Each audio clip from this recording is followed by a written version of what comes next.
Good afternoon and welcome to Sihasin Hour. And today we are very honored to have the Vice President.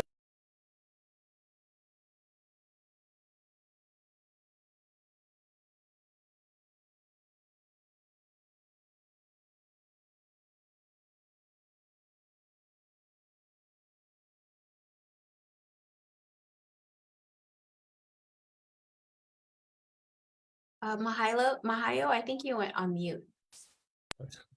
Whoops, excuse me, guys. Everybody, and welcome to Sihasin Hour. Thank you, Vice President, for letting me know that I was on mute there. You know, sometimes I'm on mute, but I appreciate the Vice President being here with us today.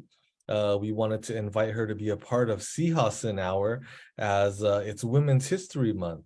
And here on the Navajo Nation, we're very fortunate to have a woman vice president, and it's historic because the vice president, Richelle Montoya, is the first woman vice president that we've had in the history of the Navajo Nation. And so we want to welcome her to Sihasin Hour today. And Vice President, I'm going to go ahead and turn it over to you to let you introduce yourself.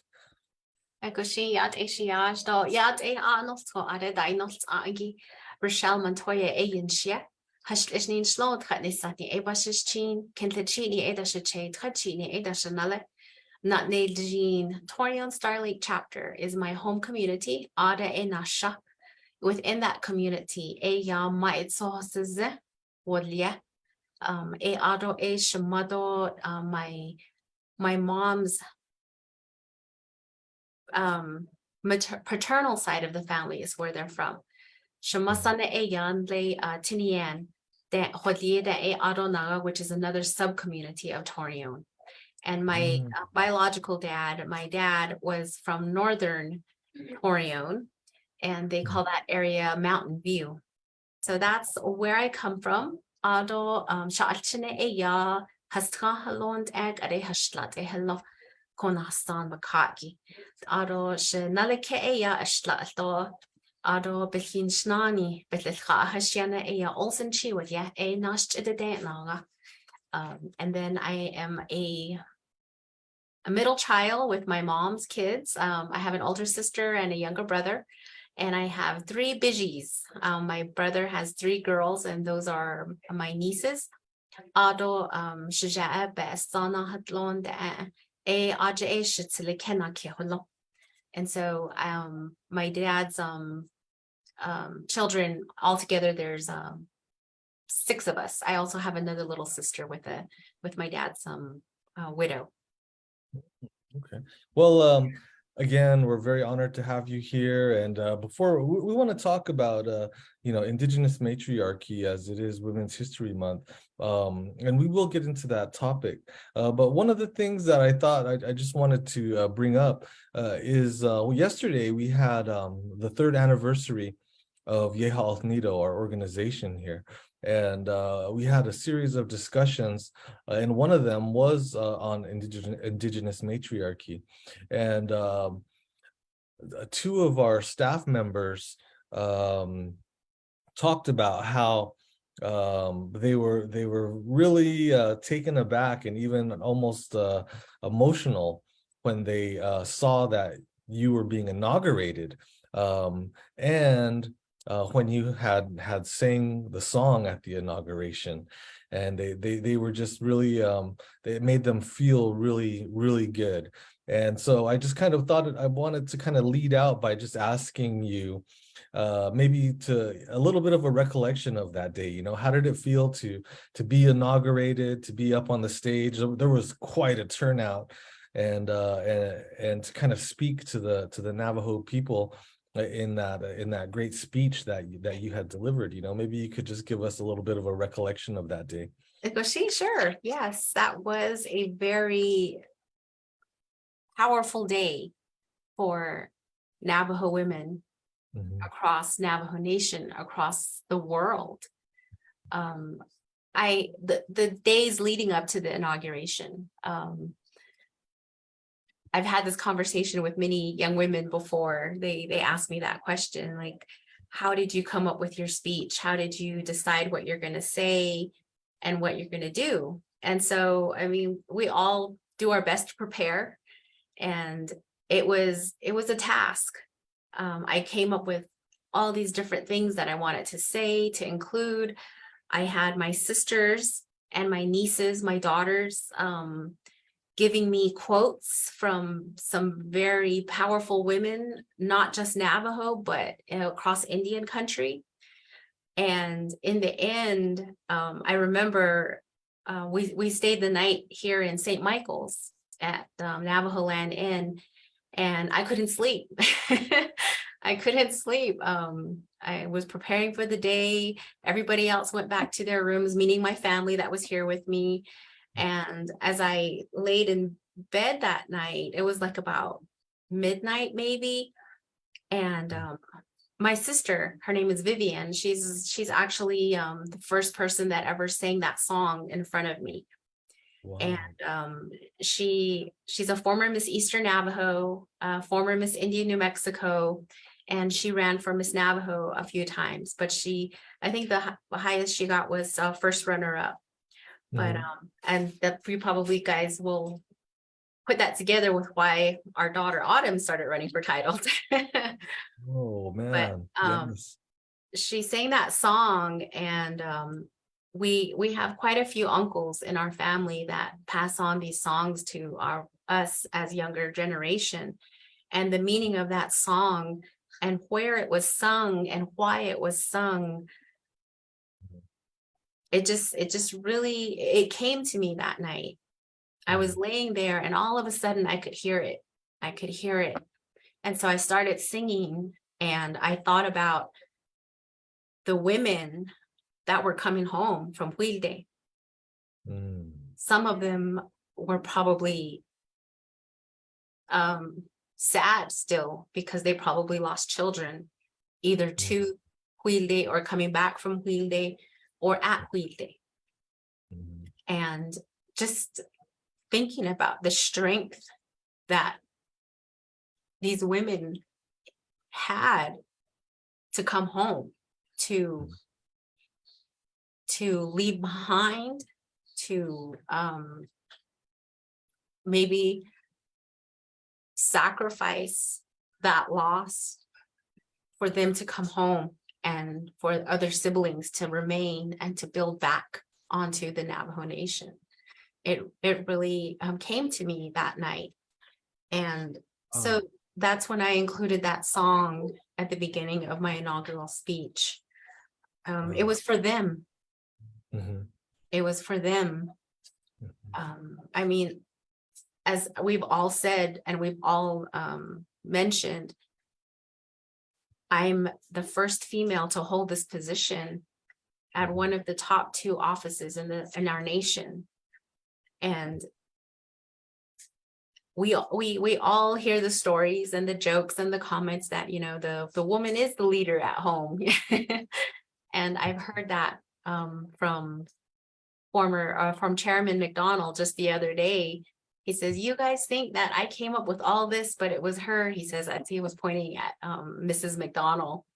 And as a child growing up, when my parents were still together, because my parents divorced, but when my parents were still together, I remember seeing my parents sitting at the kitchen table, and my dad's writing out his speeches and his responses to certain things, and he was bouncing off ideas off my mom, and my mom would be in a conversation with him.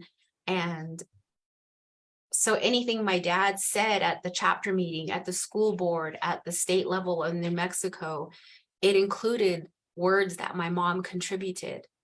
And so there's so many relationships out there that have that. And as for myself, I would probably say that my inauguration speech included my mom, my dad, my husband, and my siblings. All the ideas, all the teachings that we've all collected, that I was so blessed to be able to take in was included in that speech. And so that day is it's still I guess it still blows my mind that I was up there, that I said things that my moms, my aunt, my grandmothers have all said in a family get-together setting, at a ceremonial setting, all the teachings that they had that nobody has ever heard outside the community of Torreon Star Lake chapter, spread across the world that day. And that makes me very proud. And so that was my day, that day on January 10th. Yeah. You know, that's really powerful. And I think that the speech was really powerful. And the song, of course. You know, sometimes when just there's a power and a strength that is conveyed through song, you know, and when we hear it and we can relate to it, it even will take us back to certain points in our life that are influential to us, you know, that make us feel like feel strength, feel support. And so I think that was really awesome, and I think that it really did impact quite a number of our community members.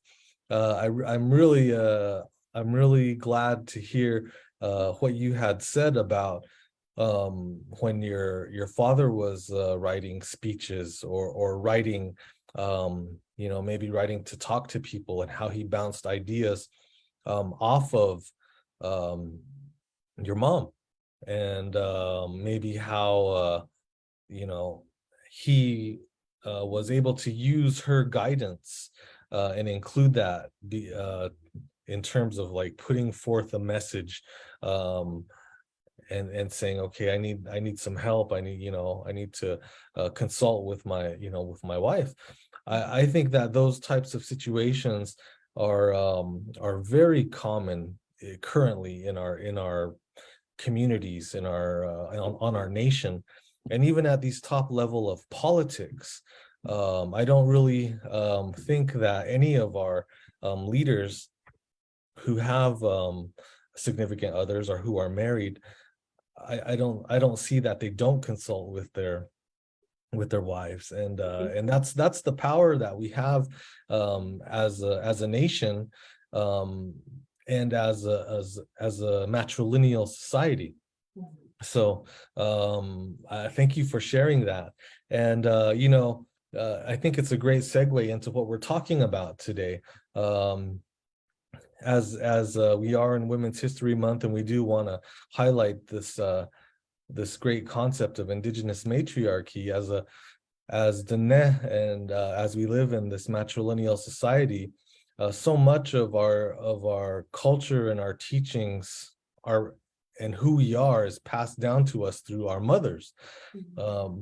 Most commonly, we all know that our clanship is passed down through our mothers. So we are who our mothers are. And my mom had always, you know, taught us that as well, that you know, it doesn't matter where you think that you're from where I'm from, and I'm from where my mom's from. So like when we grew up, we went to school in Winter Rock, but my mom was from Chinle, and she would always say, "You're from Chinle. Just because you live here in Winter Rock doesn't mean that you're from Winter Rock." And so, you know, it's almost like you had to choose sides, but eventually we'd be from there. But anyways, throughout the, you know, our throughout my history and growing up, I've had some really strong women in my family who have been able to kind of set the foundation of who we are, and the direction that we should be going as individuals, and as family, and as a family unit. So, you know, and that to me kind of embodies some of the concepts of Indigenous matriarchy. It's the way that we listen to the teachings of our matriarchs, Mhm. and the respect and the respect we give them, in terms of how we listen, I guess. Some of these Western concepts of leadership are a little bit funny because, you know, it's like one leader and we listen to you, but I think they're a lot more complex when we look at them in terms of our societies and our cultures. Mhm. So all of that, you know, would leads me to my question, you know, what does indigenous matriarchy, you know, mean to you, and how do you see it, as it might have, you know, as it applies to your life, and as it applies to your family and your community? To me, it means that as women, we have a huge responsibility to keep our families together, to keep our communities together, and as the world grows, to keep our Navajo Nation together. As you mentioned, one of the most top things that we do in our culture as Navajo people is we introduce ourselves beginning with our mother's clan. And as I grew up with my mom, she had an older brother, and she would always talk about how, as they were growing up, their dad, their uncles would be talking to him about stories, about leadership, about songs, about prayers, about ceremonies. And she would say, I'd be there. They weren't talking to me directly, but I was absorbing it. And so I think as women, that's what we've been doing a lot of this time, is where they're not directly talking to us about it. They're not directly telling us this is your responsibility. But I think along the way, as women grew in our culture, we took on that, all the words, all the teachings that were being directed to our male leadership. And we've absorbed it. We've absorbed it on top of what our mothers, our grandmothers told us our responsibilities are, you know, taking care of our family, having children and raising them to be good people, which is one of the things that I mentioned in my inauguration speech when we had the former presidents and the chairmen sitting there. You know, they fulfilled their destinies according to what they were taught. And I feel like that's what's coming up now. We have 9 women in our Navajo Nation Council. I don't know the statistics, but we have many women that are chapter presidents across the Navajo Nation. And that's where I talk about, we have a sense of keeping our families together, keeping our communities together. And that's where the chapter president comes in. They're there making sure that the community is being taken care of in a positive way. And so to me, indigenous matriarchy across Indian country and across indigenous country is being the person that takes care of everybody in either your family, in your community, at your school, at your class, at, you know, wherever you're wherever you are at that point. I always say that before this, I was a school board member in my school. I took care of the kiddos and the employees that were there. And then I became chapter president, and I did my best to take care of my community at that point. And when we decided that, or when the Navajo Nation people were deciding who was going to run for president, that's when I decided as chapter president, I'm going to bring as many people as I can that are candidates to my community so that my community is well informed. And it really helped that we have social media, we have Zoom, that we can get that information out, as opposed to having people come all the way to Torreon. If you're from Western Agency to come to Eastern Agency, it's a task. And very tiring, as I can personally say that as during being a candidate. But it's just it's a responsibility. I was reading your questions, and one of them asks, who do I think exemplifies Indigenous matriarchy? And I'm sitting there and I think about my nieces. They're 14, 13, and 12.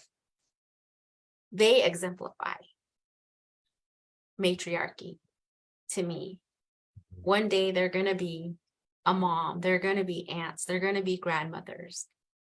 And just what they're doing right now, they don't think they're doing anything because they're just them, they're teenagers. But for me to hug them, to love them, for them to sit there and listen to what I have to say, what my sisters have to say, you know, they're already doing it, even though they think they're not. And I've come across so many young women across Navajo Nation that ask me, how do I get to where you're at? What do I need to do to prepare myself to be president or vice president of the Navajo Nation one day? Awesome. And it's just, you know, what I say is listen, listen to listen. Don't listen to respond, just listen. Definitely. Those are great points. And I think that we could all take note in terms of utilizing those teachings, or just that advice is just to listen. You know, there's so many times nowadays that I wish I could have spent more time with my grandparents. And when I was younger, I was lucky to live very near them and be able to go to their house every day and eat with them almost every day, you know, and just be in their company. But and through that, you know, the wisdom that they imparted was was presented in a real casual way, you know, around when you're talking around the dinner table. But then, you know, they would really they'd get serious at certain points and let you know that, you know, these are the things that maybe you should be doing. These are the things that that you should be considering.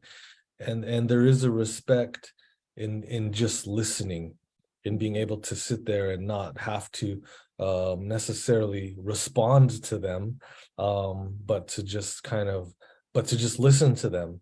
And I miss that. I missed being able to have them around and just talk with them. So those things are really important to me. And I know that you had just answered that question about who might represent Indigenous matriarchy. And that could be a really broad and a broad kind of a question, because there are so many women leaders in our lives that represent that type of a person. Almost everybody does, you know. I have two daughters and I look at them the same way, you know, and I want them to be successful. And I see that, you know, I see how they interact with their mom, and I see them listening to their mom. And that's really wonderful. You know, it's really wonderful the way that those kind of teachings kind of can get passed down, even if it's not like a real literal sense of like, I'm going to tell you to do this today, you know. It's just the way that that we're brought up. So maybe you could tell us just a little bit, and you have, but maybe you could tell us a little bit about your mother and your grandparents, you know, or your grandmother, in terms of how they might have led or kind of imparted wisdom within the family or held the family together. I know you have talked about that in terms of how when you were in these past positions, you looked at them in terms of taking care of the community. But maybe how have you been influenced by your mother and your grandmother to kind of take on these roles and what you've learned from them? Sure. Well, my mom, her name was Judy Castillo Montoya. And we lost her about almost 7 years ago now. Our son passed away in July of 2016, and my mom passed away September of that same year. And Sorry. my grandmother, her mom, her name was Martha Pinto Castillo. She passed away the following Christmas. So we had my grandmother for a good 86 years, I believe it is. And my masane, she was not your typical Navajo woman. She had her first child when she was 18 years old. And that was very uncommon back in those years. And my grandma would be very proud of that, because she would tell us stories of working at the trading post. She would be one of the people that's loading the feed and the hay. And she was a horsewoman. She made Navajo baskets, stuff that really took strength. Physical strength is what she prided herself in, being that type of woman. And my grandfather married her. And my mom always says that my grandpa was the more softer side of both of them. And my Che passed away when I was a little over a year old. So I really didn't know my grandfather, my Che, but the stories and everything that my family passed on about him, it didn't even feel like I didn't know him personally. And so my grandmother, she did her very best. When my grandpa passed on, they both had together they had 10 children. And right now, on my mom's side of the family, we only have 3 left. A lot of it because of diabetes, COVID. And what I learned from both my mom and my grandmother was that strength, mind, body, and soul. Like I stated, my parents divorced when I was 8 years old. And the most that I remember about that first year when my parents were apart was the hardship that myself, my sister, and my brother went through, from weather, from hunger, from no electric, no water that was in the home. And we had to learn a lot to make it on our own. My mom and my dad were married when my mom was 14 years old. So my mom never finished school. And she took it really hard that my dad left us. And so she was busy taking care of herself to try and be stronger. So that's when my sister, my brother, and I were left. And that's when my sister, she's my older sister. She's the one that said, okay, this is what we got to do. We need to cook, we need to clean, you need to go to school, you need, all these different things. And eventually, of course, my mom, she got better. She was in a better place mentally. And that's when she started telling us, these are the songs that came to me. These are the prayers that came to me. These are the things that came to me while I was going through this, so that we can start being better, so that we can start healing. And so I do a lot of that. I know out on the campaign trail, I was always asked, how are you going to fix the Navajo Nation? How are you going to fix the Navajo employees' attitudes? And a lot of the time I said prayer, prayer, and I would probably say 8 out of 10 people laughed at me and said, really? That's, don't you have a plan? Don't you have something so wonderful that's written down? And my response was, well, we have to start with prayer. We have to start with prayer. Mhm. And one of the things that my mom taught me was I couldn't get out of this situation by myself. I tried. I tried to get better. I tried to feel better. I tried to think better. It wasn't helping until I sang this song, until I said this prayer. And that's when everything started falling into place. And that's how I feel about what my mom and my grandmother taught me. Because, like I said, my grandmother lost my grandfather when my youngest aunt was 3 years old. Mhm. And so she had children to raise, and by that time, grandchildren. And so she really had to strengthen her mind to move us forward because my grandfather passed away.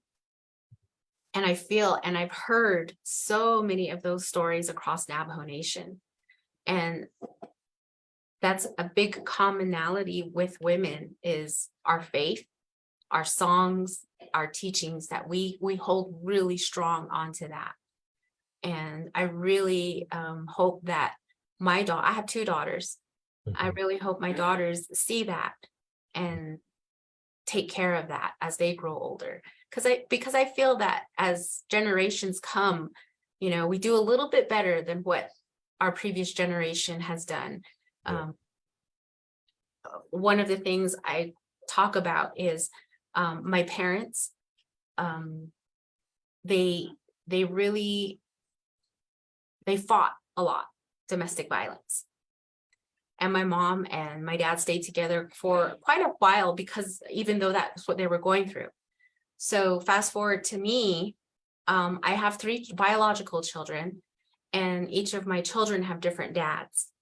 And each of those relationships ended because of domestic violence. I Mhm. was like, no, I'm not going to go through this. I went on with life. I found somebody else to be with. Same thing happened the 3rd time. And what's the saying that the 4th time is always good for us Navajo people? But that's when I found my The sacred husband. number. Yeah, that's when I found my husband Olson Chi. He's amazing. Mhm. He's a really good partner, and we have a blended family. He has 3 children. I had my 3 children. It was my middle child, my biological son, that passed away from a car accident. Oh, wow. But as I went through these relationships, I was like, no, no more, no more, no more. Mhm. And now my daughters, I one of my daughters went through something like this, and she didn't get hit. It wasn't physical, it was more mental abuse. And she was like, as soon as I saw it, Mom, I was like, I'm not going to be with this person anymore. So instead of going through so many relationships and saying no, finally, hers was the first one. Mhm. I'm really hopeful that our younger generation learn from the past generations to stop some of these types of behaviors that hurt us. Mhm. So Wow, those are powerful messages too. And I just want to agree with a lot of the things that you had said.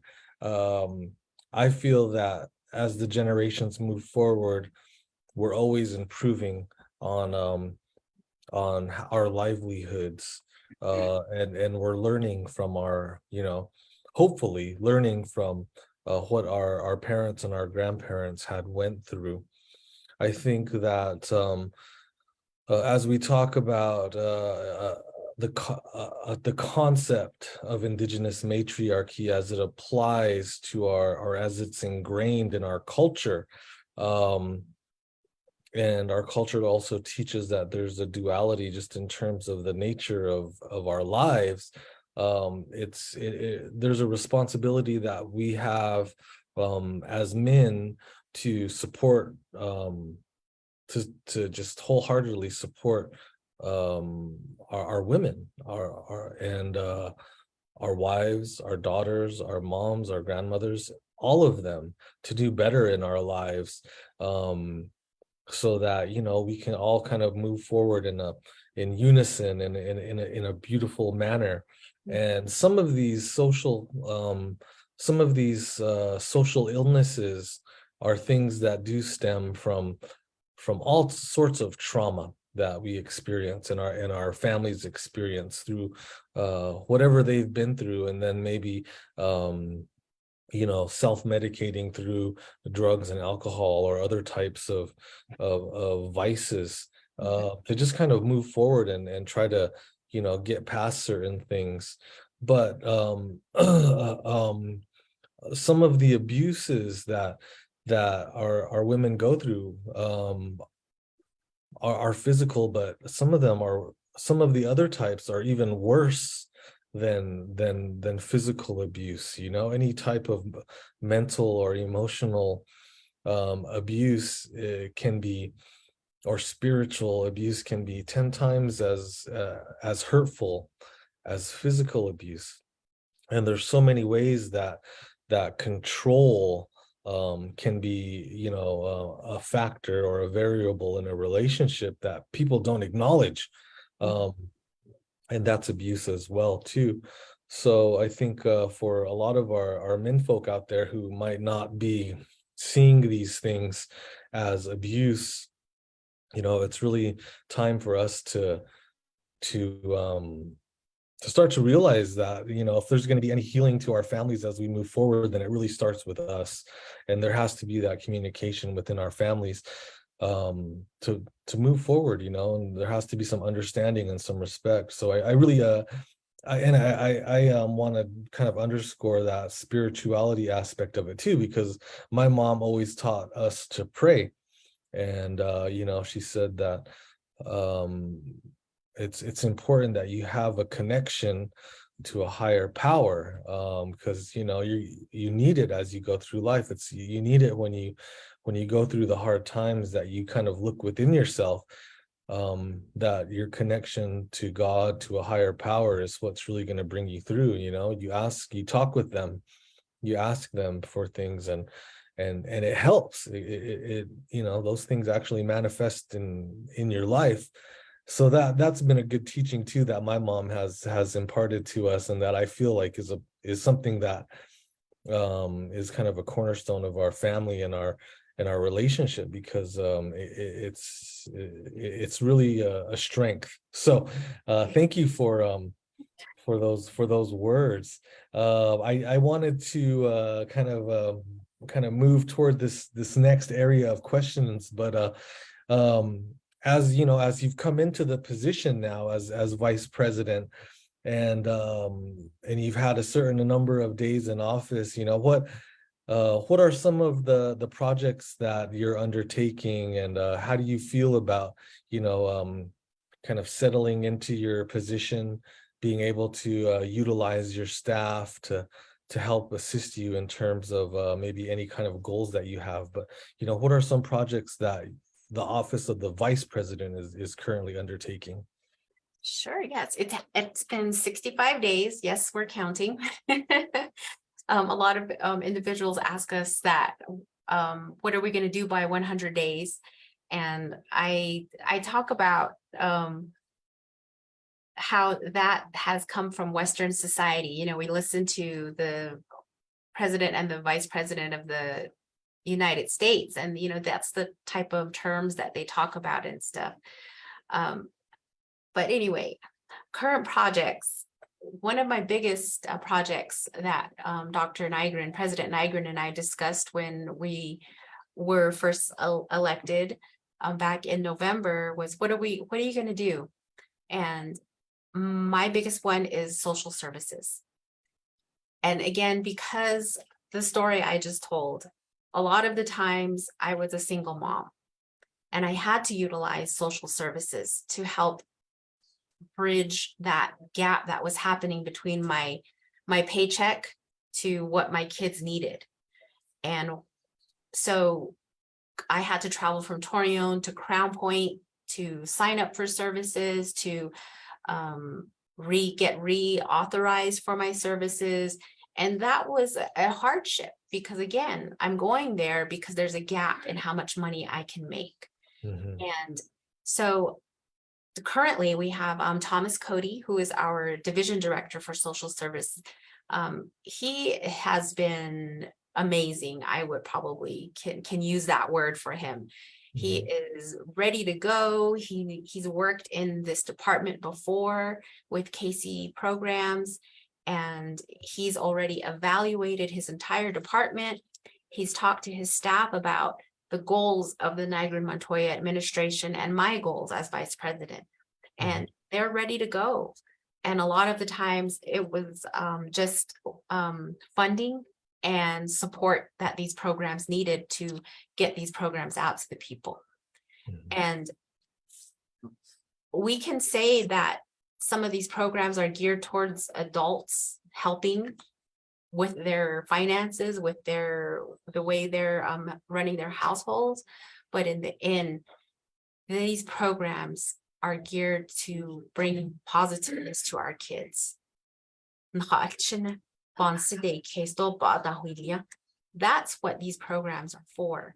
Because one story that just breaks my heart every time I hear it was, I worked in Albuquerque, which is close to where Torreon is, and I just could not do it. I had 3 children in elementary school, and it was Christmas parties. And you know how the kids do draw names and they take gifts to the school and they do that. Well, my middle son slipped through the crack and he went to school without a gift. And so he couldn't participate in the party. It was just, like I said, it breaks my heart every time, because he came home and he was talking to his aunt, my mom, my sister, and he was, it's okay, huh, Auntie? It's okay, huh? And, he was trying to console himself. But, there's things like that happen in single parent households, because, we do have single fathers also. And, there's just some things that we need that extra little bit of help with.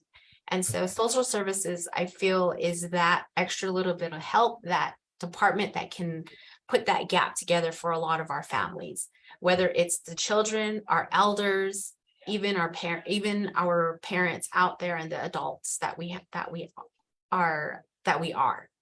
The other big task, I call it a big task, that I'm working on is auditing our websites.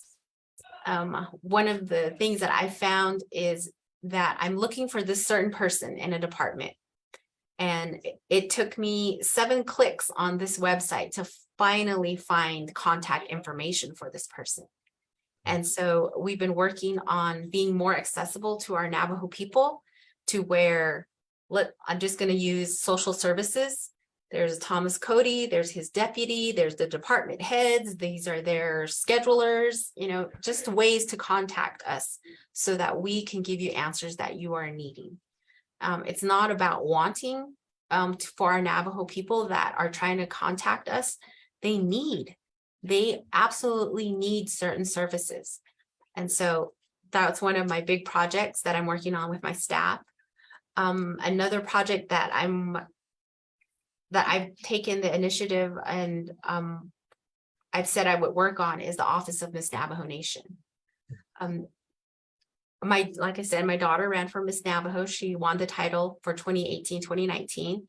My sister ran for it a few times, and I've had other young women that have run for the title. And I can't remember how many years ago it was. There was a story in the Navajo Times in regards to the negative attitudes that are within that office. And I feel that this young woman comes to represent our people, and they need the best support that they can possibly have.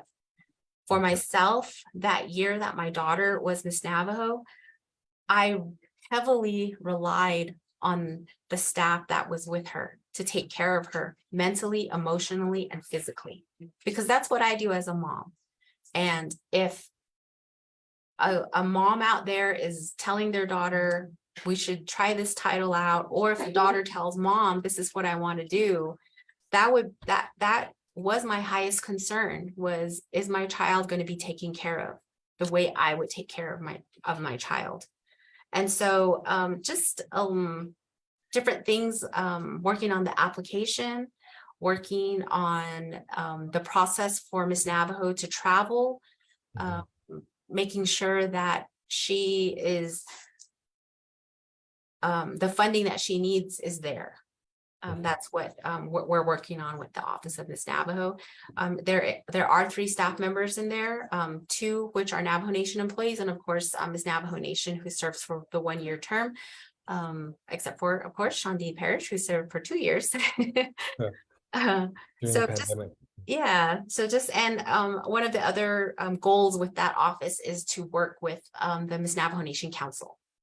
Those women have so much expertise on ideas that they had when they ran for the title, or when their title when they were passing on their title with the pageant. The last one that I've been working very closely with one of our staff members, John Sosi, is the Missing Murdered Indigenous Women and Missing Murdered Indigenous People, denied relatives. We've been working with the New Mexico Task Force, and then just recently, Governor Hobbs of Arizona established the task force for the state of Arizona. And for that one, it's myself, First Lady Jasmine Blackwater Nygren, and again, our staff assistant, John Sosi, that we concentrate on that. And we do have a walk coming up in May and a candlelight vigil, so just keep your eye out for that flyer. Cool. Wow, those sound like awesome projects, and I'm really glad to hear some of these updates. I know I've met John before. He's a great guy, and I know Thomas Cody as well, the division director for social services, and I'm sure he is doing and will do an outstanding job. And yeah, maybe on that note too, as we have Child Abuse Prevention Month coming up in April, maybe we could circle back and talk about something if you guys have, any projects or updates that you might want to put out to the public. Um, those all sound like worthwhile things to be doing. I think that the current Miss Navajo is so awesome. Valentina Klitzo, she's been a part of some of our organization's workshops.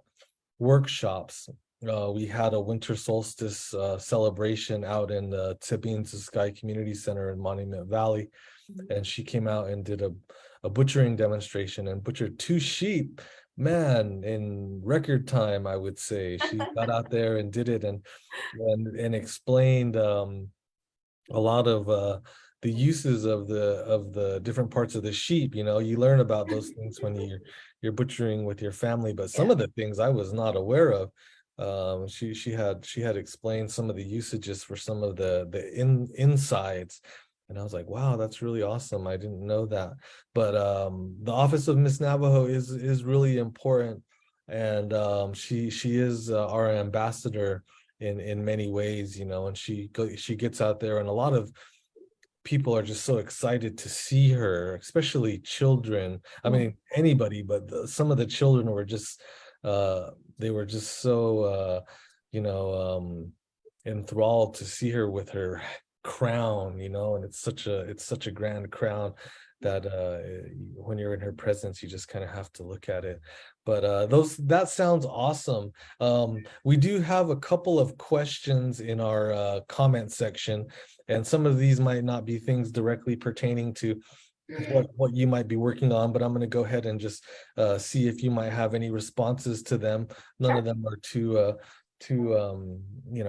harsh or anything like that. However, as the pandemic is kind of subsiding and we're seeing less numbers of new cases of COVID on the Navajo Nation, the administration has kind of has enforce that there is no mask mandate through the public health order. So now currently on the Navajo Nation, we don't have to wear the masks.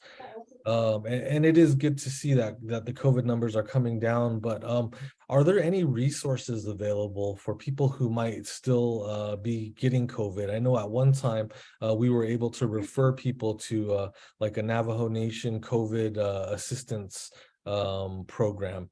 Do you know if there's anything that the tribe is currently undertaking to assist any COVID or provide any COVID assistance?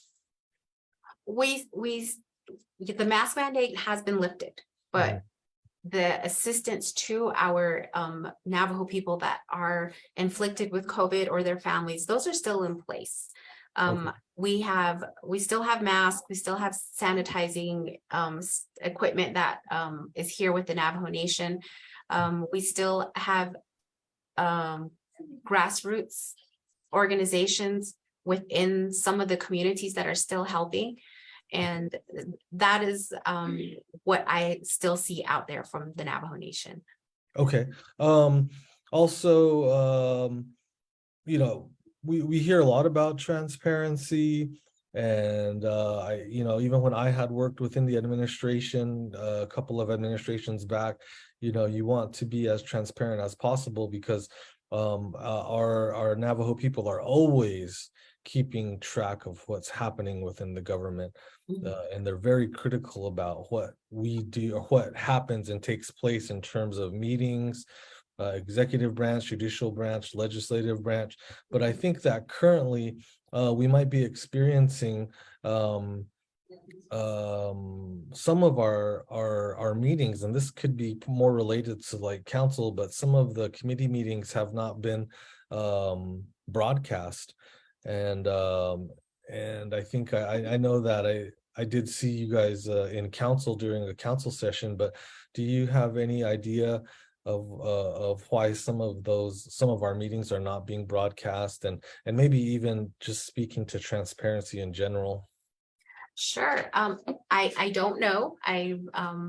As you mentioned, a lot of the meetings that I watched in the past was from the legislative branch, because they have the separate committees, and then they have Nabik Iatye, and then of course the councils that have their sessions.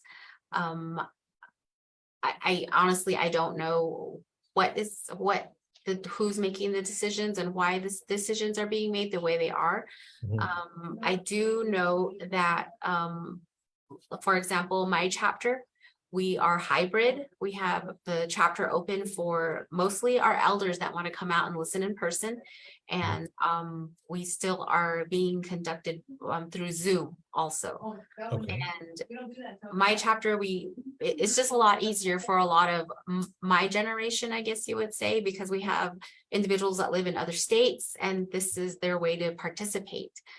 And transparency, I know a lot of people on social media have said, I guess you would say it's between what are you doing? How come you're not telling us this? And then the other is, what are you doing? You're supposed to be working. You're just taking too many pictures. So it's a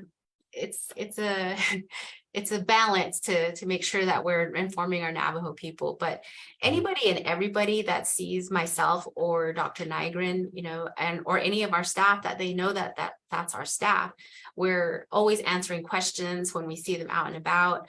When I am on social media, I don't have a vice president Facebook page, but I still have my personal page, and I try to keep that for my family, but a lot of people have added on to that. And so that's where I kind of answered a lot of the questions that come in from individuals across Navajo Nation. Great. Yeah, that's great. Thank you. We're right at the hour, but before we leave here, this is just one last thing I'd like to say is that you did say that you have a lot of younger ladies who come up and say, how can I do what you're doing, and how can I I aspire to be a leader as I grow older. And you did say to listen, but maybe give us just a couple words of advice as we kind of close up our session here. Any last words, but words of advice that you might give any of our young people in general, in terms of how they might what they might need to do if they aspire to become a leader. Sure. One of the things that I just thought about the other day was how when I was growing up, my mom, my parents, that generation was pushing us all to go to school, go to college, go to university, get your education, and come back and help your people. And as I go across Navajo Nation, I see one of the things that we didn't say or we weren't told was also learn about our environment, learn about how to take care of Mother Earth, learn how to be a sheep herder, a rancher, a weaver, all these things that we have that holds our culture near.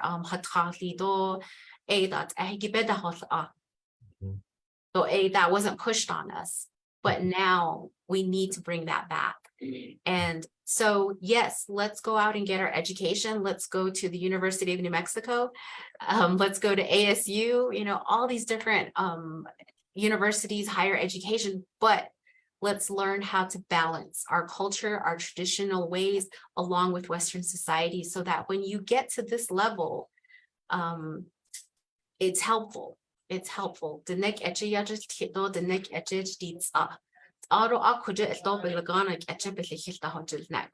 It really helps.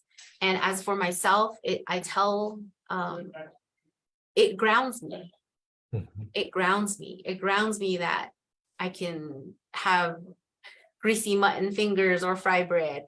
It helps me that I can go home and sit in my hogan without electricity, without water, and sit through a ceremony all night long and listen to songs and prayers. And I just want to end with what I listened to and what I learned from the Honorable Wilma Mankiller. Her quote says, "Remember that I am just a woman who is living a very abundant life. Every step I take forward is on the path paved by a strong Indian woman before me." And we have to remember that there's people before us that paid our dues for us. We need to honor them. We need to stay strong and resilient for them. As I stated, the song that I sang was for our ancestors that came back from Huilde, that survived that part of our history. We can't stop. Awesome, very awesome. And it's been an honor. It's always an honor to be in your presence, even virtually, and to welcome you to Sihasin Hour. You've been on Sihasin Hour before. You've always been very composed and articulate, and we appreciate your leadership. So thank you for joining us, and hopefully again we will welcome you back. So until we see you again, hagoan.